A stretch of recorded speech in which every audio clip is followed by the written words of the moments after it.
इतना जोर से आवाज दीजिए आप लोग कि अगल बगल जितने पार्टी के लोग हैं उनको पता चले कि यहाँ बहुजन समाज पार्टी का मीटिंग चल रहा है, कार्यक्रम चल रहा है। चुनाव का समय आ चुका है। सबसे पहले दुनिया में मानवता का संदेश देने वाले तथाकथित गौतम बुद्ध जी को नमन करते हुए, मान्यवर काशीराम जी को नमन करते हुए, देश के प्रथम कानून मंत्री डॉक्टर भीमराव जी को नमन करते हुए और इस बहुजन समाज पार्टी के उत्तर प्रदेश के 4 बार मुख्यमंत्री रहे आदरणीय सुश्री बहन मायावती जी को दीर्घायु का कामना करते हुए इस मंच पर उपस्थित बहुजन समाज पार्टी के आजमगढ़ मंडल के सेक्टर प्रभारी श्री जनार्दन राम जी, इस मंच पर उपस्थित यहाँ पर विधानसभा के अध्यक्ष बहुजन समाज पार्टी के श्री गोपाल राम जी, मेरे साथ चलकर मेरे बड़े भाई परम आदरणीय श्री मानस किंकर जी, मेरे साथ दिन रात चलने वाले कदम से कदम मिलाकर मेरे चाचा समान पिता तुल्य श्री हरिकृष्ण गौड़ जी, इस विधानसभा के पाल समाज के विधानसभा के नेता और विधानसभा का अध्यक्ष श्री शंकर पाल जी, मेरे सेक्टर अध्यक्ष श्री उदय राम जी और इस बहुजन समाज पार्टी के कोषाध्यक्ष या वर्तमान के उपाध्यक्ष श्री शत्रुघ्न राम जी और इस सभा में उपस्थित आज नहीं तो कल बहुत जल्द जैसे 6वीं लिस्ट आएगा उसमें आप लोगों को संकेत भी मिल जाएगा और बहन मायावती जी का आशीर्वाद मिल चुका है। एक चीज़ है कि आज से 1-2 माह पहले जो भी एग्जिट पोल दिखाए जा रहे थे उनका तस्वीर और आज का तस्वीर में बहुत अंतर आ चुका है। हम लोग बलिया जिला का लगातार कवरेज कर रहे हैं, लेकिन बलिया जिला में देखा जा रहा है कि बहुजन समाज पार्टी काफ़ी मजबूती के साथ लड़ रही है। चाहे रसरा विधानसभा की बात करें या फिर से बैरिया विधानसभा की बात करें, यहाँ से काफ़ी अच्छा मजबूती स्थिति में दिखाई दे रहा है। तो क्या लग रहा है कि यही लहर तमाम जिलों में दिखाई देगी पूर्वांचल के? पत्रकार महोदय, आपको देखना चाहिए जब से गाजियाबाद से चुनाव पश्चिमी से शुरू हुआ है तो बहुजन समाज पार्टी को ऐसे ही मीडिया बंधु दिखाते रहे और बोलते थे कि बहुजन समाज पार्टी खत्म हो चुकी है, मायावती जी बाहर नहीं निकल रही है। अब आपको सब कुछ दिखाई देने लगा।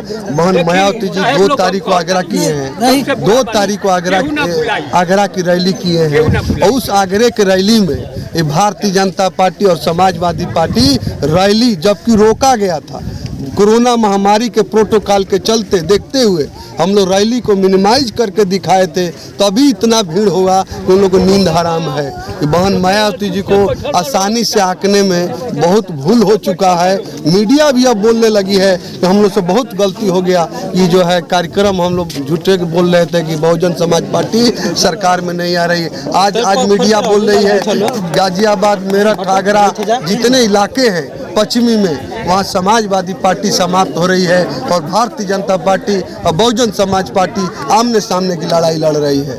तो नेताजी, एक चीज़ है कि आपका जो विधानसभा का क्षेत्र दोआबा के अंतर्गत भी आता है, इसमें बाढ़ की समस्या बहुत ज़्यादा रहती है और अभी जहाँ हम लोग मौजूद हैं ये एक दलित बस्ती और काफ़ी यहाँ पे मतलब सरकार की योजनाओं का लाभ नहीं दिखाई दे रहा है यहाँ पे। तो क्या सोच रखे हैं खासकर इस क्षेत्र के लिए आप? पत्रकार महोदय, ये हमारा दोआबा 363 विधानसभा 2 नदियों के बीच में है। एक सरजू जी है एक तरफ इधर के इलाका सरजू जी है और उस तरफ के दक्षिण साइड में गंगा जी है। दोनों इलाका के बीच में हमारे ग्रामवासी 363 विधानसभा के लोग रहते हैं। आप आए हैं सूर्यमनपुर रेलवे स्टेशन से और यहाँ तक का रोडों का स्थिति देख लीजिए, जबकि यहाँ पे भारतीय जनता पार्टी के 5 साल सरकार बीत गई। इससे पहले समाजवादी पार्टी के 5 साल सरकार बीत गया, जबकि यहाँ से विधायक अंचल जी थे। ये गढ़ समाजवादियों को बोला जाता है कि गोपाल नगर दियल समाजवादियों का है। गढ़ में ही उनका खराबी, देखिए आप, गढ़ में ही खराबी है, बाहर का तो छोड़िए। क्योंकि आप आए होंगे तो सारे लोग यही बोलते थे कि ये समाजवादियों का गढ़ है।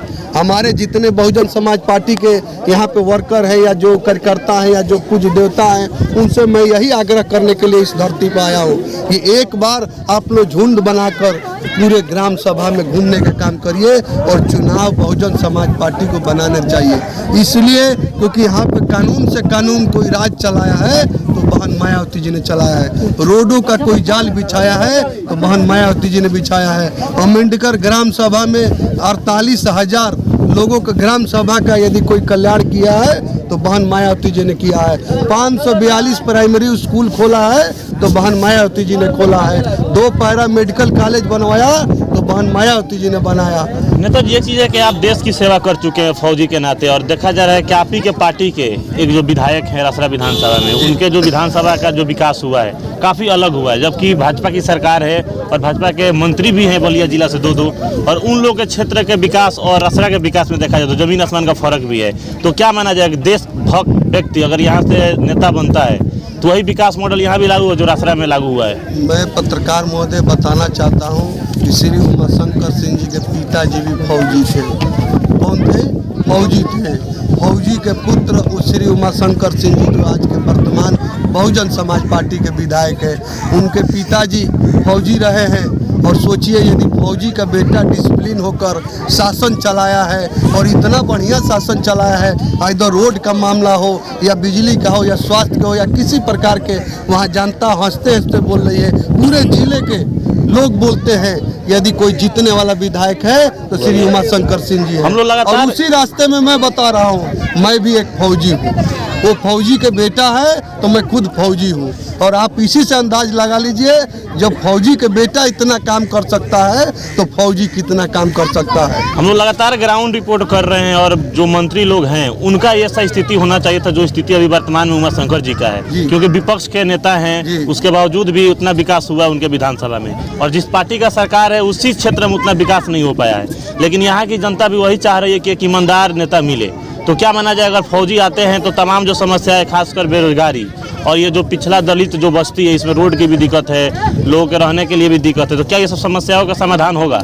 पूरा समाधान होगा। हमारे पार्टी का नीति है सर्वजन हिताय सर्वजन सुखाय। कानून से कानून का राज चलाना, रोडों का जाल बिछाना, स्वास्थ्य की व्यवस्था करना। यहाँ पे जो हॉस्पिटल चल रहा है इसमें सबसे ज़्यादा कोई फंड दिया तो बहन मायावती जी ने किया था। यहाँ पे कई छोटे छोटे हॉस्पिटल बनाए ग्राम सभा में, इधर करण छपरा हो या आपका बहुआरा हो, ये सब जैसे छोटे छोटे हॉस्पिटलों का निर्माण कोई किया तो बहन मायावती जी के रीजन में हुआ था।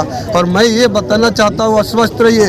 मेरा मेन मुद्दा बेरोजगारी है। मेरा दूसरा मुद्दा यहाँ पे जो शिक्षा है, जिस तरह से हमारे नौजवान छात्रों को गुमराह किया जा रहा है इस भारतीय जनता पार्टी के सरकार में।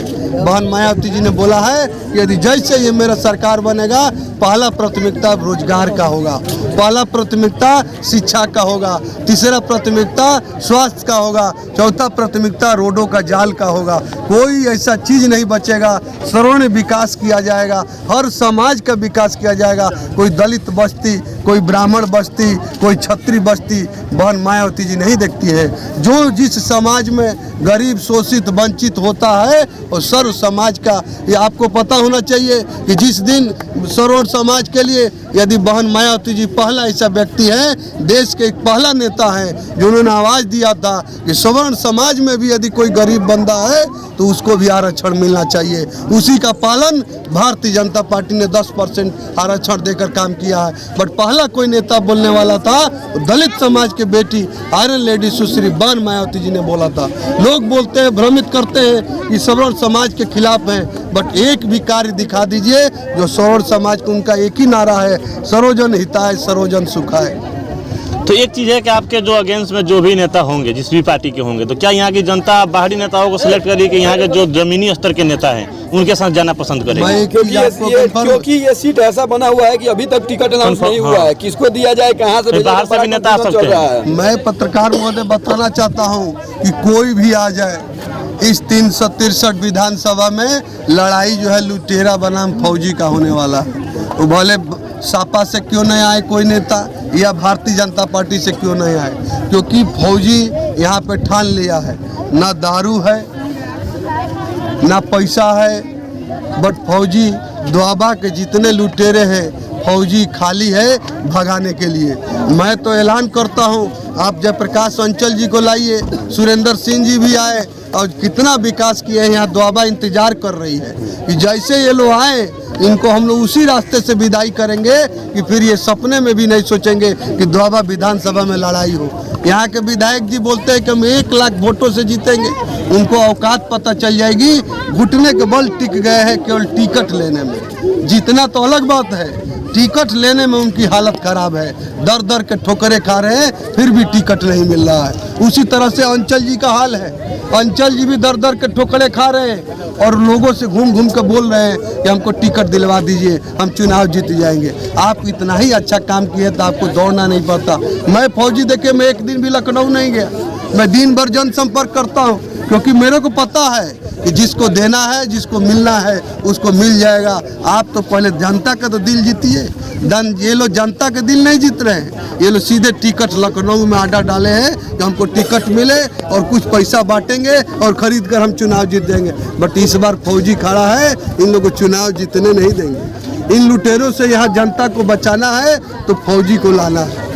तो अंत में हम लोग के चैनल के माध्यम से जो भी आपके विधानसभा क्षेत्र की जनता आपको देख रही है जी, उस जनता से आप क्या अपील कीजिएगा? मैं जनता से यही अपील हाथ जोड़ के करता हूँ कि 5 साल आप समाजवादी पार्टी को देखें, 5 साल आप भारतीय जनता पार्टी को देखें और 5 साल आप बहुजन समाज पार्टी को देखें। एक बार फिर से बहुजन समाज पार्टी का यहाँ पे विधायक चुनिए और उत्तर प्रदेश सरकार बनाइए। जितने यहाँ पे करप्शन चल रहे हैं, जितने यहाँ पे घोटाले चल रहे हैं, जितने बेरोजगारी का समस्या है, सारे समाधान का बहन मायावती जी एक एक करके सारे समाधानों को हल करने का कोशिश करेंगे। तो क्या माना जाएगा, जनता यहाँ से आपको विधायक चुन देती है, सरकार आपका नहीं बनता है राज्य में, तो उसके बावजूद भी विकास का दिखाई देगा यहाँ पे जमीनी इसका स्तर पे? प्रमाण आपको सामने दिखाई दे रहा है। रसड़ा विधानसभा 10 साल से बहुजन समाज पार्टी का कोई सरकार नहीं है।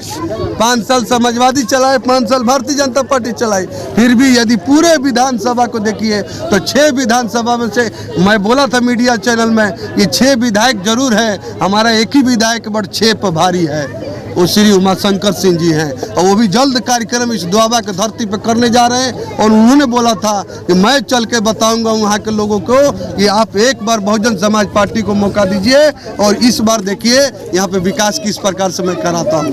कौन कौन स्टार प्रचारक यहाँ आ सकता है आपके प्रचार के लिए? यहाँ पे स्टार प्रचारक की सूची आने वाली है, कुछ तो आई हुई है जो पश्चिम में चल रहे हैं, यहाँ का भी सूची नहीं आई है, बट हम यहाँ पे उमाशंकर सिंह जी स्टार प्रचारक की सूची में पहले रहते थे, लेकिन इस बार अभी तक नहीं अभी तक नहीं आए हैं। चूंकि इसलिए नहीं आए क्योंकि अभी पश्चिम से चल रहा है चुनाव, आपका पश्चिम से चल रहा है। जैसे जैसे पूर्वांचल बेल्ट आएगा उसमें जरूर वो स्टार प्रचारक रहेंगे, क्योंकि वो चुनाव भी लड़ते हैं और पूरे प्रदेश का लोग उनको चुनाव हराने में लगते हैं, बट वहाँ के जनता उन लोगों को हराने में लगती है। और उमाशंकर सिंह जी को विधायक बनाकर पुनः फिर से 22 में भी भेजने के काम किया। आप लोग तो जाते रहते हैं, आप लोग को पता भी है, हर कार्यक्रम में जाते हैं। लोग बोलते हैं कि समाज के लोग नाराज हैं, बट किसी समाज के लोग उमाशंकर सिंह जी से नाराज नहीं है।